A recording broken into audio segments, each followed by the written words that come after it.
Hello, you awesome friends. This is your pal Edward Deere speaking, and welcome to my May 2016 live webinar. You might be on the webinar live tonight, or you could be listening to the recording of this in my awesome Marketing Vault program. Either way, it's a pleasure having you here, and tonight we're going to take a bit of a different direction with how we normally do things. Tonight we're talking mindset, developing an unstoppable winning mindset for more clients. Now, it's very interesting. Even though I have studied a lot of NLP and done a lot of Tony Robbins stuff, and my actual business coaching skills are incredibly powerful, I usually like sticking to marketing for several reasons, because I love the marketing. The marketing is all about business and getting more high-value clients. However, as a preface to effective marketing, it requires this. It requires a mindset that's productive and powerful that will help you kick butt and execute what you need to do. So an absolute pleasure to have you here. It is an honor. This is my gift to you. If you're in the awesome Marketing Vault, please watch it. Ask me if you've got any questions or interact with our community. And also as well, if you're listening to this, I love being hired. Please share my stuff on Facebook. And even so, feel free to jump on now to Facebook to say that you're listening to my live webinar or watching this video. And tonight and today, anytime, it's my passion to help you get more clients, more money, and more time, as that's what we all stand for. And this live webinar is general advice only. If you got some questions, ask me, discuss them. I want to help you totally kick butt and give you the advice you need to kick butt and succeed in your business. And this is me, Edward Deere. I'm a marketing mentor, ex-military, ex-corporate. I've held down some pretty high-powered roles, but my biggest achievements in life have been just of late with my awesome business. And I'm a survivalist turned business leader. I'm built for extreme situations and danger, trained by the Australian government a long time ago, which has made me the perfect marketing mentor for many. I'm also a blogger as well. I spend a lot of time doing charity work, not a lot of time, actually, a little bit of time doing charity work lately. I've been flat out. In the Knights Templar, the Order of St. John, and also the Salvation Army, because to me, helping people and giving back is very important. So without further ado, let's get straight into the content you signed up for tonight. Now, talking business mindset, you'll hear these terms panned around a lot, titled prosperity and abundance. Now, prosperity and abundance, or a prosperity mindset or abundance mindset, has really been around for thousands of years, actually.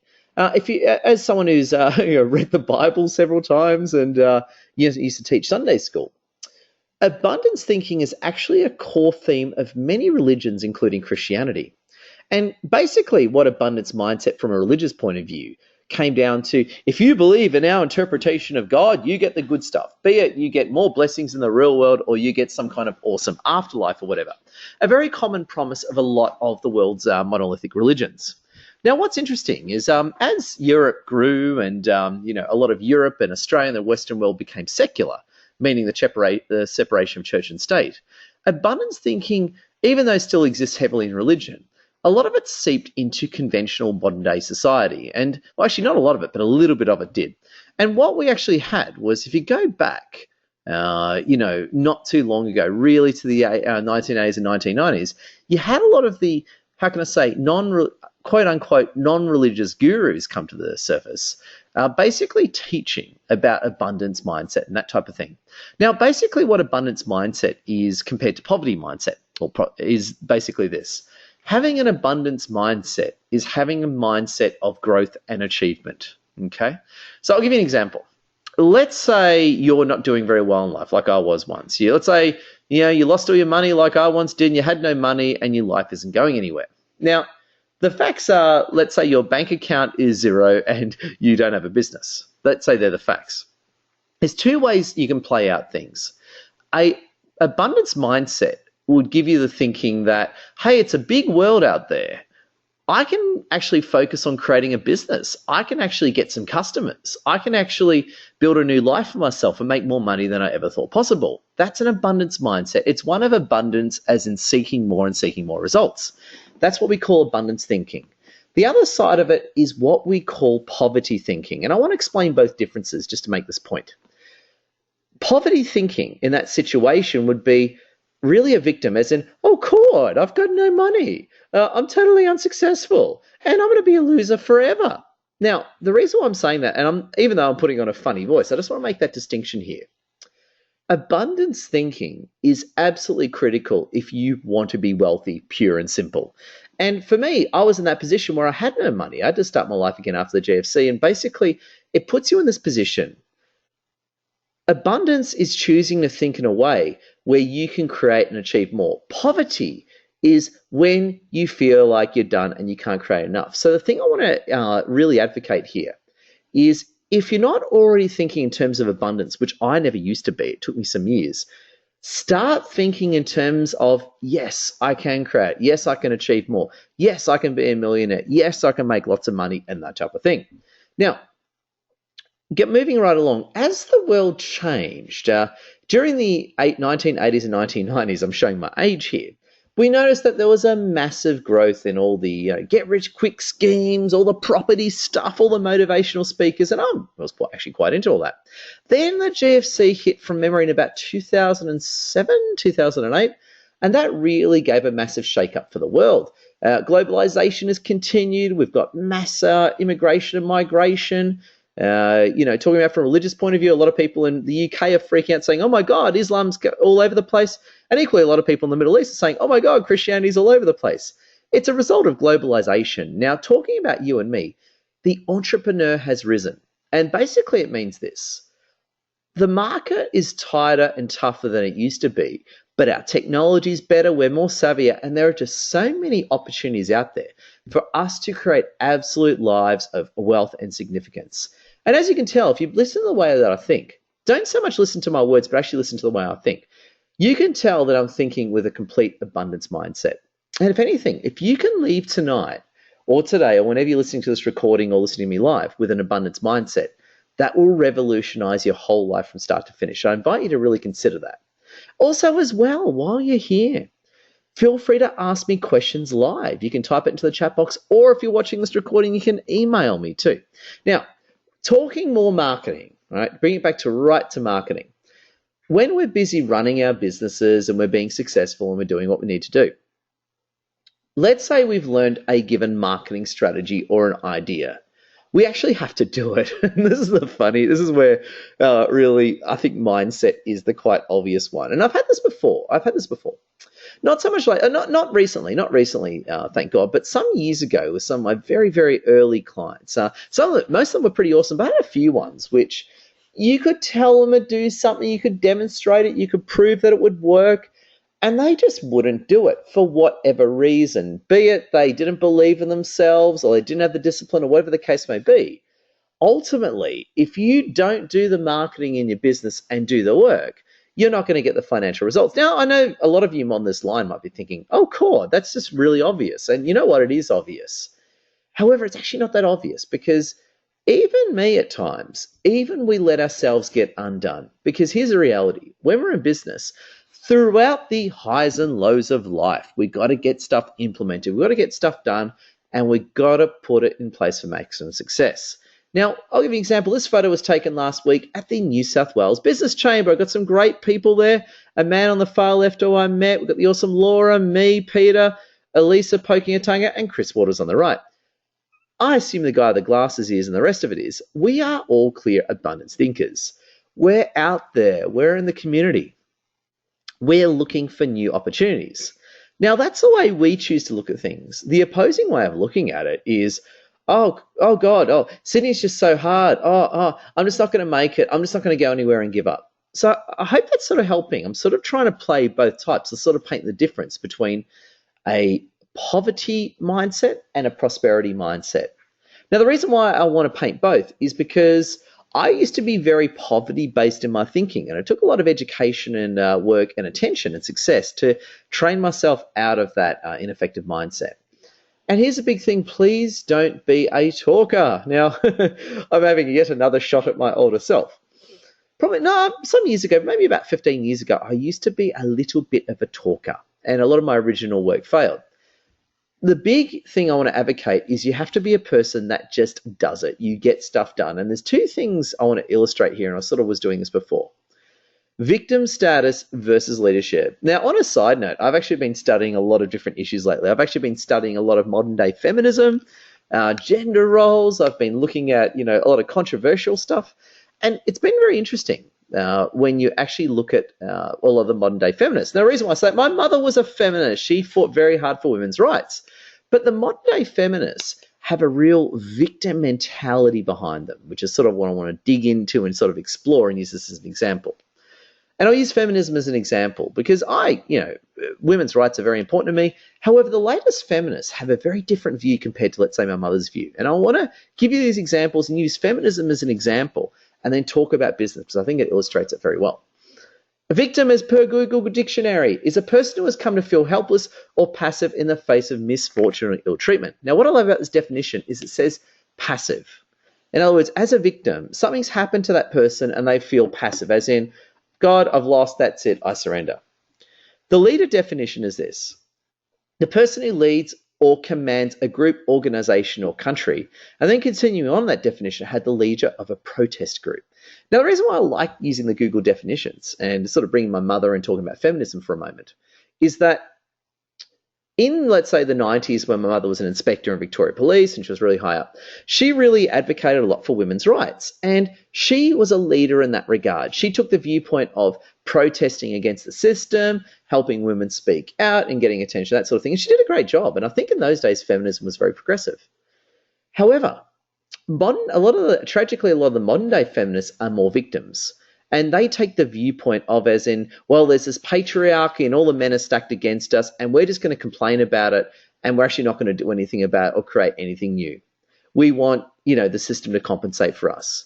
And that's hence why a lot of modern day feminists are having a lot of struggles getting listened to. Now, the reason why I'm using that, as an example is you have to look at things from the viewpoint of you're a leader and that you're in charge and you need to get results. Now, I got a great photo here. This is Mila Jovovich, I can't pronounce her name. She's a famous French model. L'Oreal. And she was in the film Joan of Arc. Now, as much as I love England, Joan of Arc was basically the storyline of a woman who pretended to be a man in a patriarchal society to represent the French and fight the British. And she did incredibly well as one of history's best military leaders. She was a leader. So I want to advocate this. There might be parts of you that has a victim mentality, such as, oh my God, it's too hard, life's too hard, I give up. I used to be like that.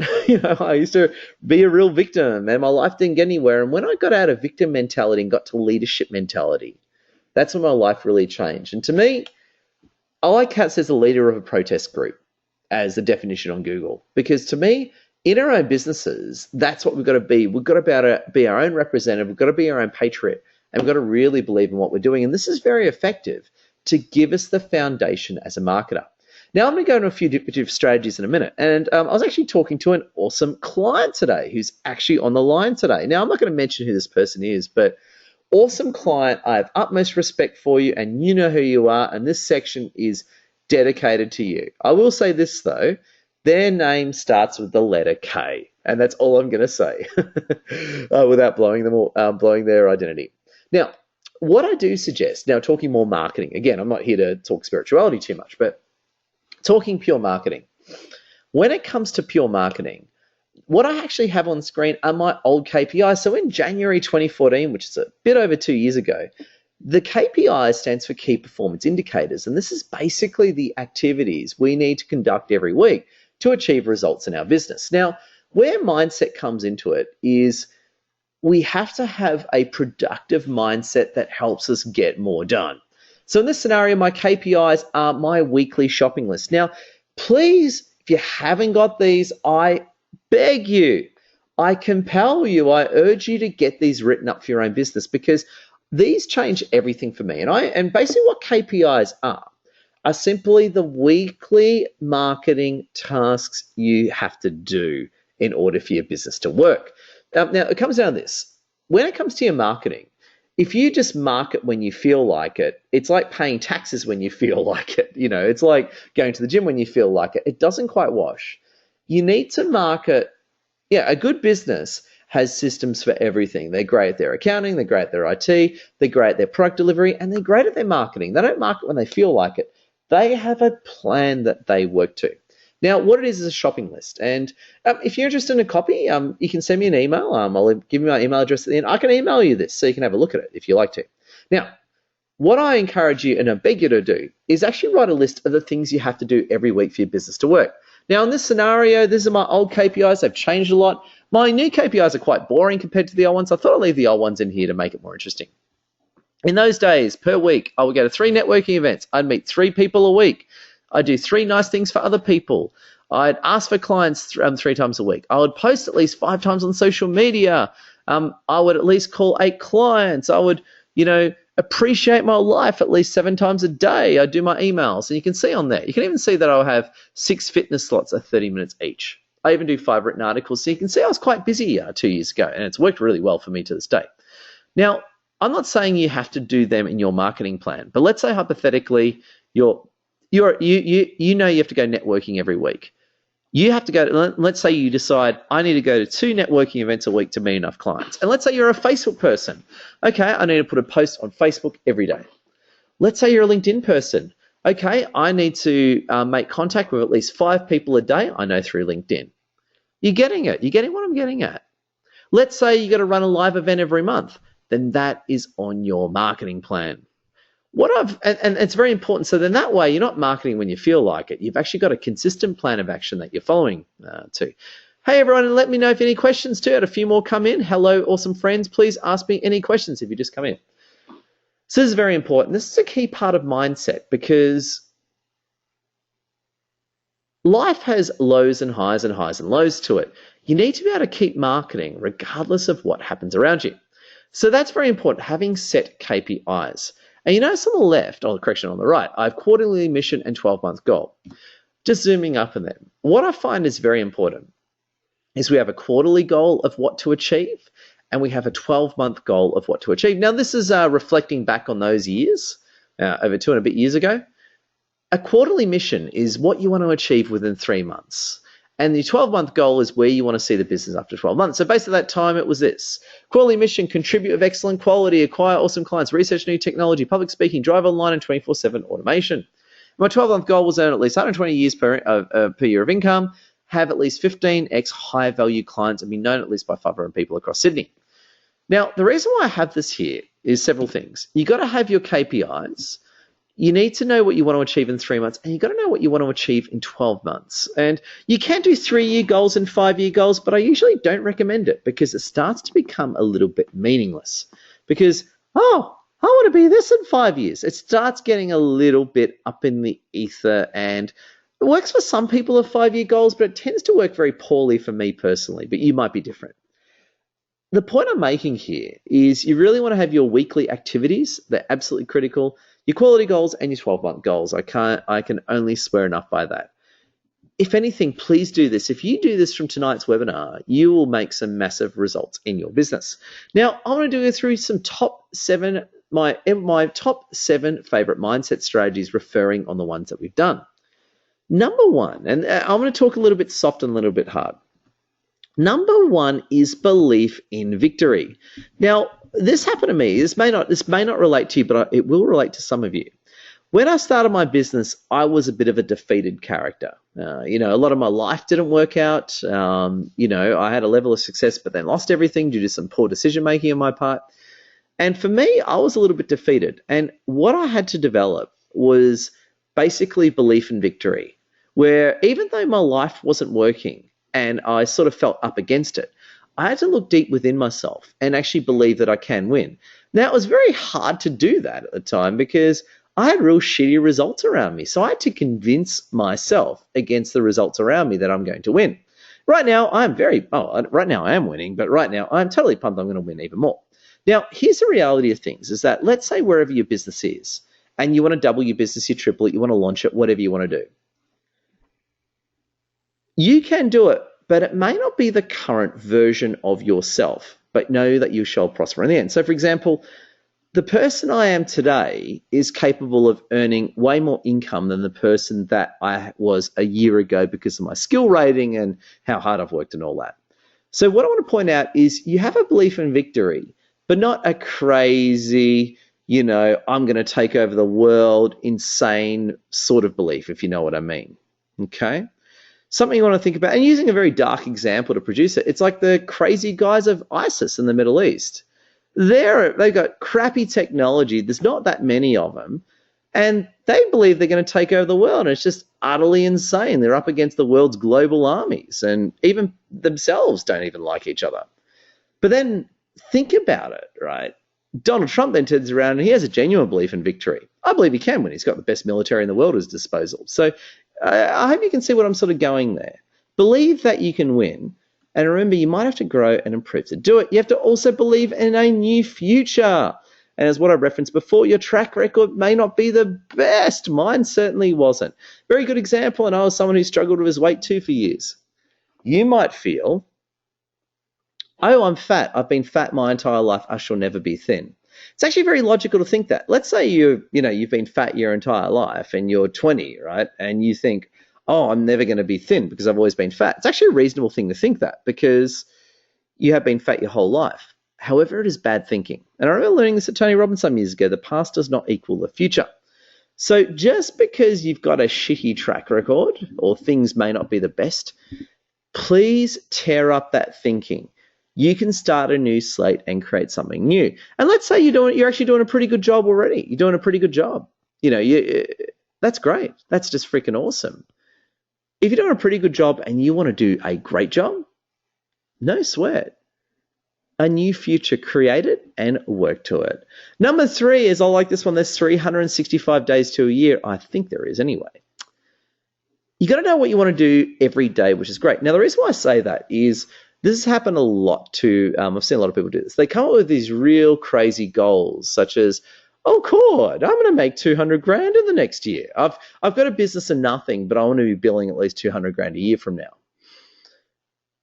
I'm all for coming up with big goals, but what are you actually going to do every day to achieve that? What is your actual plan? Like, if you say to yourself, I want to earn 200 grand, a year, 0 time from now, and you've just started your business, I would debate that as to how likely that is. But let's say you've got a really, really good plan. Let's say you're going to be going to all these events, you've got this great marketing plan, you've got these great products, you've got this great strategy. You might even make more than that. So the point I want to make is by saying 365 days to a year. Realize that 1 year is just a bunch of days. It's what you do every day that's important. And just referencing back to the old KPIs and weekly activities. That, my friends, is absolutely critical. It's something you got to stick to and make it all happen. Any questions? Or 2 awesome friends. Number 4 is accountability to oneself. And this is basically it. Removing yourself from society's expectations for all of you. So if you're a man or a woman, it tends not to matter. In fact, I actually think it's harder on women than men, actually.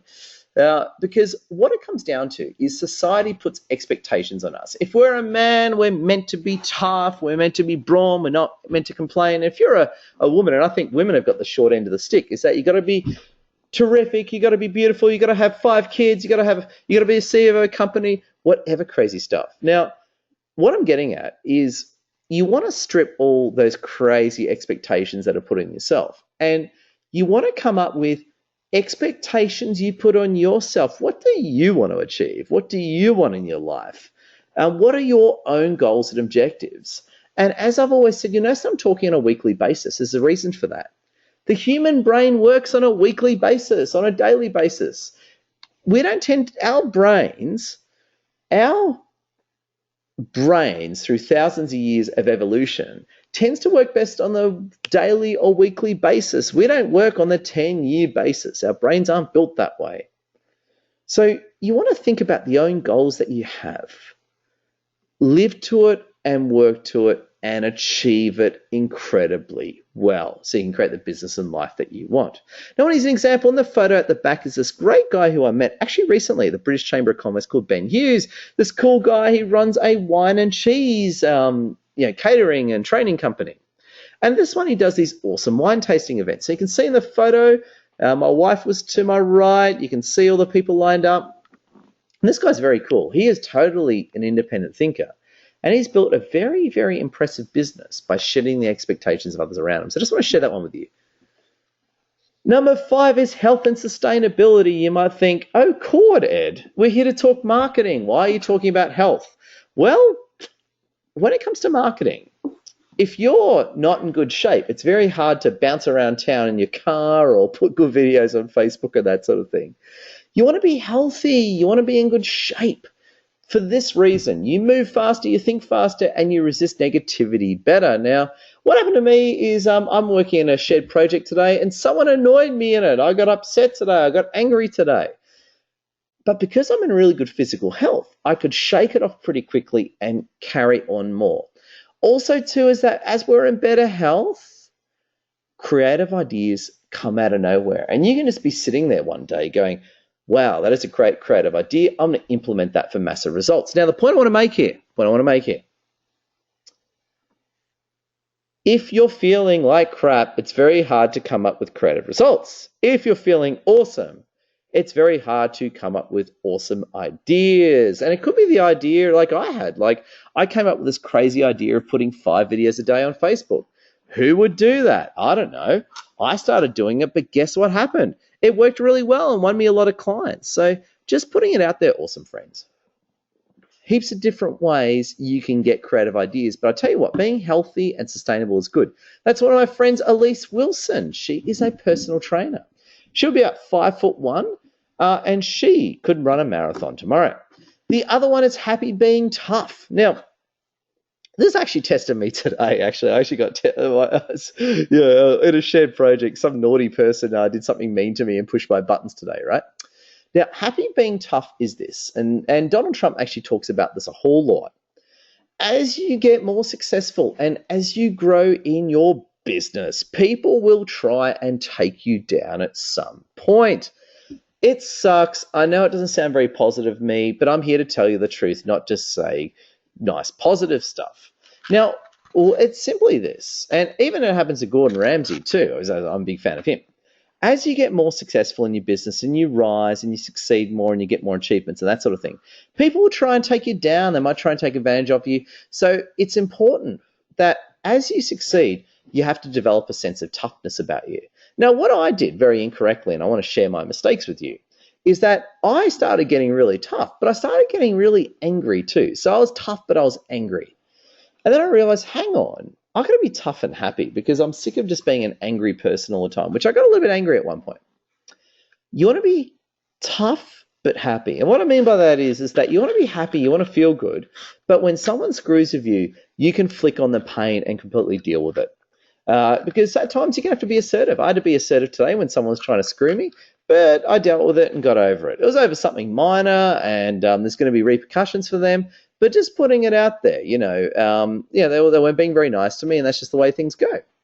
So the point I want to make is, awesome friends, you've got to be happy being tough. The other one is as well is you might have a bad day and lose a big client. Oh, cool, that's happened to me and it sucks. You got to be happy being tough. I know it sounds a bit weird, but don't get all angry or stressed out like I once did, because it doesn't do you any good. So learn from my mistakes, awesome friends. Please learn from my mistakes. Please don't make the mistakes that I made. How you all doing as well? I just want to check in. You got any questions, sexy people? Because I'd love to hear them. And number 7 is giving back, as you can see. Now, I'm not just saying this just to look awesome in front of you, my peers. But what I found is that as you succeed, you become happier. You become more generous. And what happens is that as you succeed, the more you give back, it does 2 things. It actually motivates you more, but B, you get really good PR out of it. Now, there's 2 people in this image that I want to credit. The awesome man on the left, well, the only man in there, the other one's obviously a woman, is a man by the name of Michael Mekataran. Now, Michael Mekataran is an absolutely amazing guy. He is from a Parramatta Chamber. He's the president of it. He owns a great accounting firm. And this guy is an absolute kind man. He does very well, and he donates a lot of his time to charity and actually helping you, okay? Or helping people and that sort of thing. The other person in there is a woman by the name of Susie Saber. Now, she runs the partnerships team at the Westmead Medical Research Foundation. Her whole life is raising money to help medical research, which I think is freaking cool. Now, the reason why I say it is that these are 2 people I consider very successful who are all about giving back. And it's just something that I find very inspirational and something that I really want to share with you because it's very motivational. And I've got a few honourable mentions as well before I do a bit of a recap. It doesn't work very well on me, but some people like having vision boards. So if you're a visual person, you might actually create a board. My wife's actually done this, but she's a visual person. If you're a visual person, create a vision board. It can be a board of what you can put up there images of what you perceive to be happiness. It can be money. It can be cars. It can be healthy children. It could be you happy on a beach, whatever the case may be. Basically, it's something that you can look at every day. Because what it does is it actually stimulates the subconscious mind. Now, I haven't actually gone there in this webinar. It's a whole different discussion. But the subconscious mind is very powerful. And the more you stimulate that, the better. The other one is written goals too. I've already suggested that. Please write down your goals. It's very important. Number 2, move towards the right people. Only work with the right people. If you got bad people, move on. Good people are awesome. 3, use your time wisely. I used to waste a lot of time. Do not make my mistakes. 4, go for win-win. 5, defend yourself when you need to. 6, move on from the losses. And 7, celebrate your massive wins. Because even the smallest win, you've got to celebrate to keep you motivated. And what I want you to do is think of one idea and get planning and go with it. And we've got the awesome Kai Yan, who's made a great point. Right, work with the right people, precisely. So what I'm going to do is I'm just going to do a quick recap. We've actually gone through the content of the webinar. And while I do a recap, I want you to give me your questions. And I want good questions. Everyone on the line, give me one good question. Because that'll help you and help other people. Please, everyone on the line, give me one question. I beg of you. I implore you, give me a question so I can help you. As I do a recap, pump out your questions and I'll answer them. Number 1, as I do a quick recap. Prosperity abundance started with religion and it's seeped into secular-based society. Abundance mindsets are everything. It's all about being able to achieve more and deliver more in your life. I highly recommend it and something that's supported. The environment is tougher, but there's so many more opportunities and advantages that we have. Getting your mind in marketing mode is absolutely critical. So you can deliver more. You can deliver more throughout the highs and lows of life. Remember that the doers are the absolute winners. Make sure you're a person of action, not talk. Never be the victim. Being the victim is not cool and it's certainly not profitable. Regardless of the bad things that have happened to you, if bad things have happened to you, I'm sorry about that. Be the leader. Rise above it and take responsibility and deliver. Please do KPIs for yourself. I implore you. I beg of you. Please have really good KPIs. These are your written goals and you check it off every week like a shopping list. Highly recommended. I recommend 3-month and 12-month goals. They tend to work very well with me. If you're a 3, 5-year, 10-year thinker, please do it. I usually don't recommend it. I find for very few people it doesn't work too well. Top 7 mindset strategies. Believe in victory regardless of your track record. Create the new future and go for it. Remember, there are 365 days to the year, so achieve success one day at a time. Be accountable to no one but yourself because ultimately you are the one that has to live with you. Think of health and sustainability. Don't get unhealthy. Be tough and be happy about it and give back as you succeed. And as a few honorable mentions, vision boards are great for visual people. Write down your goals. Right people, use your time wisely. Go for it and win-win. Defend yourself when you need to. Move on from the losses and celebrate the wins and get planning. Come up with something now. Take instant action and go for it. So there you go, awesome friends. I'm actually going to go through a few things at the end. We've actually finished my webinar, so I'm here to take questions, awesome friends. So first one's first. If you are not a client already, I'd love to invite you to take part in my awesome Marketing Vault mentoring program. Now, if you check out my website, excellenceabove.com.au, for just $97 a month payable through Awesome PayPal, you can get access to my video archive with great videos and content and guides, and this video will be going in there. You can join my secret Facebook group and community of over 800 people so you can stay connected to other people, make friends and that type of thing. You can get access to Q&A and live webinars. So at the end of this live webinar, if you've got any questions, I can stay back and answer them with awesome clients. And here's this biz too. You can get direct email access to me. So the actual program works really well, just for $97 a month. You can get access to all these top videos, guides, and strategies, community, live webinar access, and direct email access to me. So you can learn stuff, ask me questions, say, hey, Ed, how does this fit in the context of my own business? And all that type of stuff. Team call modules, all top sales and marketing strategies, all on my website, excellencepath.com.au. I'm going to say I'd love you to check it out if you are interested, if you love what you've heard tonight. I'd love to work with you and help you. If it's not, I really would appreciate you taking the time to share it on Facebook. The more shares I can get, the more recommendations I get, it's really appreciated. I just want to say thank you in advance. So check that out. I just want to give a few acknowledgements. I've used a lot of great photos. I just want to acknowledge some great people. XCOM 2, Spock, Star Wars, Boom Beach, Eric Hartman, South Park, Fallout, Voltboard, Bethesda Softworks, Martha Arif, Gordon Ramsay, Joan of Arc, it's Mila Jovovich, that's what I was trying to say, and everyone else who helped make it possible. So there you go, awesome friends. We have finished tonight's webinar. You've been amazing. You've been highly engaged. No one's asked any questions, which has just blown me away. So there you go.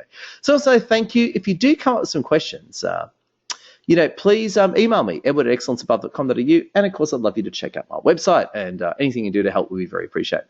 Also, friends, I'm just going to hang out at the end. If you're a client or Vault member and you want to talk to me just after this webinar, I'll be around.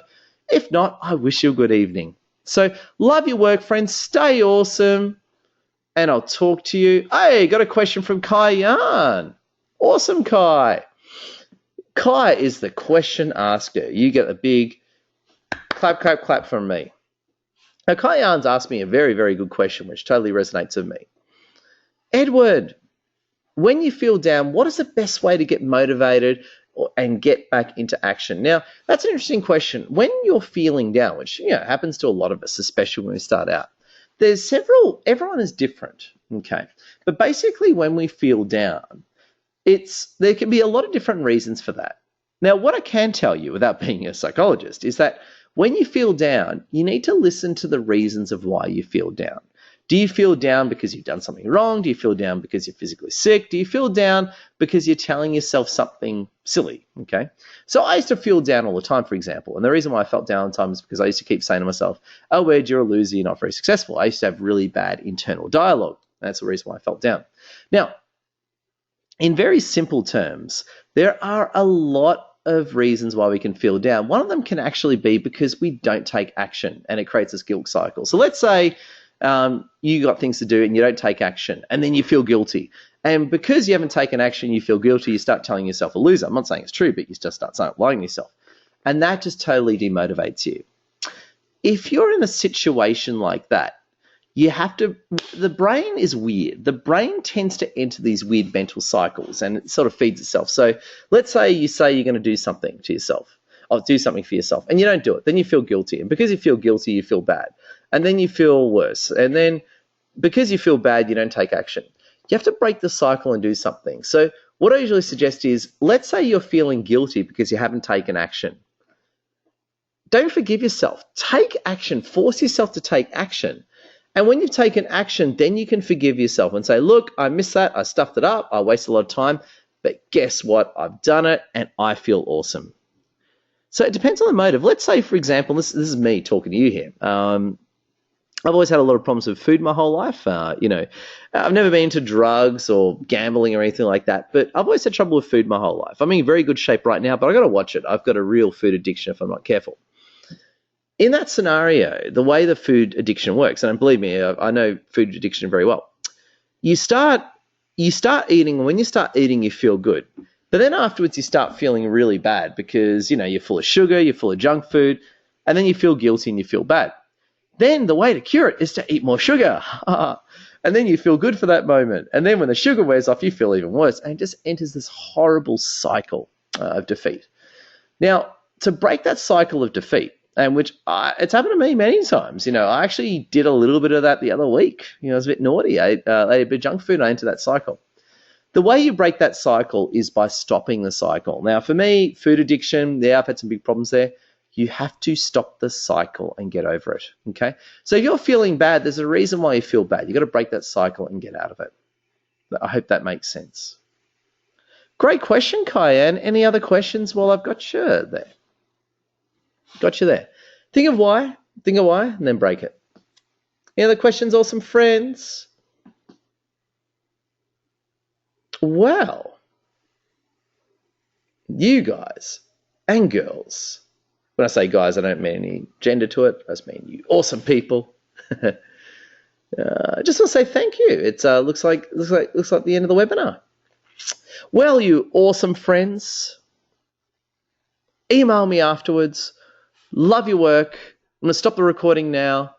Thank you, and take some action and get some results.